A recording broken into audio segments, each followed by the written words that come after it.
Suicide commit करते हैं, कारण इमोशनलिज्म है। तो जितनी महिलाएं इमोशनल हैं, भावना में डूबी रहती हैं, रोती हैं, दिखाती हैं, पुरुष नहीं दिखा पाते, ये तो बात है। लेकिन ये पुरुष मांगे इंसाफ जो करी दर करी हम दिखाएंगे आपको, उसमें ये दिखाएंगे कि ये एक्सटॉर्शन है क्या। क्या कोई महिला किसी पुरुष से कनपट्टी पे पिस्तौल रखती है? शायद पिस्तौल से भयानक चीज रखती है, वो कानून होता है। और हम बात कर रहे हैं वासिफ जी से, वो बताएंगे एक्सटॉर्शन क्या है। नमस्कार अनूप जी, आपने काफ़ी अच्छा मुद्दा उठाया है पुरुष मांगे इंसाफ का।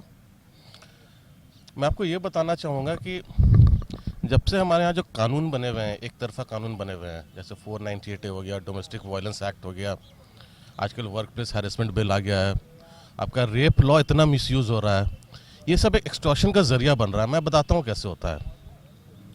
कोई भी मतभेद होता है, जब पति या पत्नी में, अगर पति पत्नी का एक एग्जाम्पल ले लें, कोई भी मतभेद होता है, सबसे पहले धमकी जो मिलती है कि तुमको जेल भिजवा देंगे, तुम्हारे माँ बाप को जेल भिजवा देंगे। और वो क्यों बोलते हैं?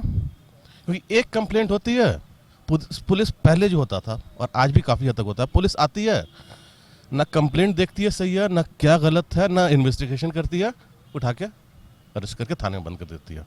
फिर बाद में बोलती है भैया तुमको जो देखना ट्रायल में देखना, जो देखना तुमको जाना। सुप्रीम कोर्ट का एक जजमेंट आ गया, अरनेश कुमार का जजमेंट है, थोड़ी सी रिलीफ मिली है उससे, बट ये हमारा एक्टिविज्म का थोड़ा सा नतीजा है। बट अभी भी हालत बहुत ख़राब है, क्योंकि होता क्या है कि जैसे कंप्लेंट जाती है फिर लोग बैठा देते हैं मीडिएशन के लिए। आज तक हम लोग को समझ में नहीं आई है बात कि ये क्रिमिनल केस है, क्रिमिनल केस में लोग मीडिएशन क्यों कराते हैं? अगर किसी पति ने पत्नी को मारा तो आप जाओ केस करो ना, उसको हैंग कर दो, उसको जेल में भेज दो।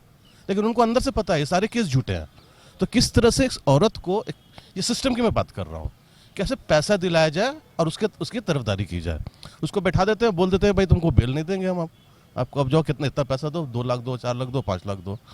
अब पति के साथ क्या होता है, वो अपने बारे में तो सोच भी लेता है, लेकिन इसमें ना रिलेटिव्स को भी सब इन्वॉल्व कर देते हैं, माता पिता भाई बहन। बहन जो यूएसए में बैठी हुई है, कोई दूर गाँव में बैठी हुई है अपने पति के साथ, उसका नाम डाल दिया है। और ये नॉन कंपाउंडेबल ऑफेंस है, कॉग्निजेबल ऑफेंस है। अगर कंप्लेंट किया तो एफआईआर होनी है। नॉन कंपाउंडेबल मतलब कि हाँ मैंने बोल दिया कि भाई कंप्लेंट मुझे वापस लेना है, कोई कंप्लेंट वापस नहीं ले सकता। ये एक तीर है, छूट गया तो छूट गया, अब सीधे हाई कोर्ट ही बंद कर सकता है। तो ये पूरा एक एक्सटॉर्शन का मोडस ऑपरेंडी है। सिमिलरली मैं रेप केस से एग्जाम्पल देना चाहता हूँ। आप लोग टीवी में देखते हैं हमेशा कि कोई भी एक कंप्लेंट आ गया, पूरा एक आदमी को लेकर ना एकदम बदनाम कर दिया था, उसने रेप कर दिया, ये कर दिया, वो कर दिया।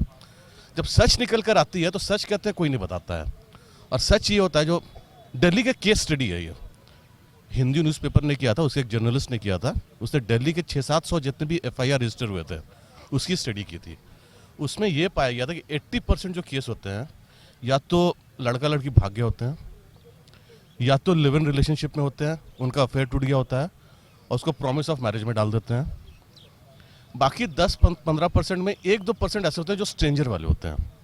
तो आपके 90% जो केस जो कवर हो रहे हैं वो बेसिकली एक ब्रेकअप ऑफ रिलेशनशिप है, और उसको आपने रेप बना दिया है। वो लोग केस करते हैं, अदालत सामने खड़े हो जाते हैं, बोलते हैं मेरे से शादी करो।